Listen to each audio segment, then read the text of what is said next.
It is football season, my friend, and what do you do to make sure you get to ingest all the games you would like to, attend all the games you want to, but yet still have a balance with your family so you still have a family at the end of this upcoming season? Let's get into it. If you think being a dad is filled with rewards, challenges, or headaches, and you keep pushing forward because you know this is the most important job you're ever going to do, you're in the right place. Welcome to the Dad's All In podcast. Hey, fellow dad. Welcome to a special bonus episode all about the upcoming football season, which I am totally stoked about, and I'm sure that you are as well. Hope your week's been going great, my friend, and things are going well for your family. This week, I want to talk a little bit about the upcoming football season. If you are like me, you are stoked about it. You've got hope in your heart. This could be the year. I'll tell you, last year was amazing for me as a football fan as my Eagles won the Super Bowl with my favorite player of all time, Saquon Barkley, because he's a Penn Stater, and last year was a pretty good season for Penn State. However, it leaves me with an enormous amount of excitement for this season as the majority of the Nittany Lions return, and I am hoping and praying for the first time in 40 years that the Nittany Lions, that Penn State, my beloved Penn State, can find a way to win the Big Ten and the national championship, or at least, please, for the love of God, beat those Buckeyes. You probably have some similar thoughts. So regardless of who you're cheering for this football season, whether it be a high school team, a college team, or a pro team, we're all pretty jacked about it, which is awesome.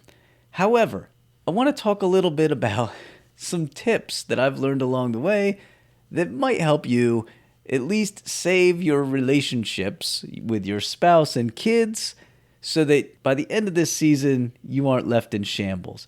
I actually know a guy who was way over the top about football. I mean, there's a love for football, and then there is this dude. And because this guy was a huge fan, when it was game day, he was in his man cave and didn't come out. He had some gambling issues, fantasy football he took a little too far, and he would spend all week as football was just all consuming for him. And because of it, his kids grew to resent him, his wife left him, and honestly, I don't know if this guy even learned his lesson. He's not a great friend of mine, but I know him a little bit, and I think to myself, I love football, but please, for the love of God, never let me get to the point where I put my priority into football over top of my family. And speaking of priorities, if you haven't gone back to listen to the priority episode, I dive into a little bit of that, like how you keep your priorities straight, even though there are things that you are ultra absorbed in. And as somebody with ADHD, I have the ability to hyper-focus. And I know this about myself. It is absolutely a strength, but it's absolutely a curse. Because if I start something, I want to be all in. Like, I need more of it. And so because of that, it helps me get things done as far as content creation or, podcast episodes, YouTube channel videos, but also my work that I actually do for my job as a professor and helping out with things around the house and helping with my kids. I can use that to my advantage. However, it can be a curse because if I go too far down those rabbit holes, it can pull me away from being a dad and being a husband. So it's a fine line. And that's what I want to get into this episode with the upcoming football season, which we're all super stoked about. I hope you enjoy it. And as long as you're not a Buckeyes fan or a Notre Dame fan or Dallas Cowboys, Giants, or Washington fan, I am hoping things go well for you. That is, unless your team plays Penn State or the Eagles. But in the end, we all need to remind ourselves this is a game. There is not a lot that gets me juiced to the point where I will just lose my mind and yell all kinds of whacked out things at a TV, much like college football. There's really two things. It's college football, and it is, for me, it's World Cup soccer because you only get that once every 4 years. I'm a big fan of the U.S. men's national team. It's a similar feeling, but here is the thing to keep in mind, and I have learned this. Your kids are watching. whether you like it or not. Going back to the role model episode, your children take their cues from you, hero. In other words, they're watching you and they're trying to learn what's right or wrong. Even if they know something is wrong, if it comes out of your mouth, they may simulate it. My wife actually just today came back from the store and was telling me about this dad who was just a horrific human, apparently really kind of like bullying his wife and his kids, just treating them horrifically bad. And his 4-year-old son said the same kinds of things to his sister. You see, this is what happens. They're watching you and they're taking their cues from you. And that doesn't always mean that they're taking the great stuff. So keep that in mind as we go into this season. We still need to be role models. We still need to have our family as our priority, the priority. But football does give us an opportunity to maybe pause all the stress of life and maybe enjoy it a little bit. Now, there are different phases of fatherhood that will probably get in the way of how much football you're able to consume. If you've got toddlers, you've got newborns, you've got 4-year-olds, you're probably going to have to swallow the fact that you're going to have to be creative with how you watch your football. Because there's a lot of, you're just all in all the time at that age. And your kids get a little bit older, they can hang out. Maybe they'll watch a game with you, which my kids rarely do, although my daughter's gotten into it more and more with me in the last year. But there are plenty of kids who will sit down and watch a game with their father, which is amazing. And as they get older, you find that you're able to have a little bit more time to ingest the football the way that you would like to. But I want to give you a couple quick tips before the start of this season. And the first one is along the lines of what we've already said. They're watching you. And just because a football team that you desperately love and have an absolute love affair with is on, it doesn't mean we can lose our minds to the point where we're doing horrible things. Whether you're in the stadium or you're at home, they're watching you, they're taking their cues from you. I'm going to give you this example. This was actually a horrific moment, but it was a shining moment for me. Back in the 2018 season as a Penn State fan, Penn State played Appalachian State. And I want to play Appalachian State, said no Division I program in the history of college football. But they had my beloved Nittany Lions on the rope in week 1.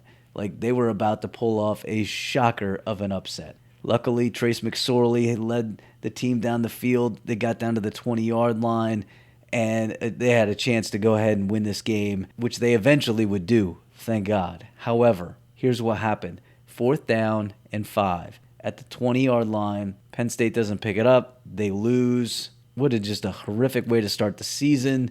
It'd be hard to get off the mat after that, right? So all the pressure's on.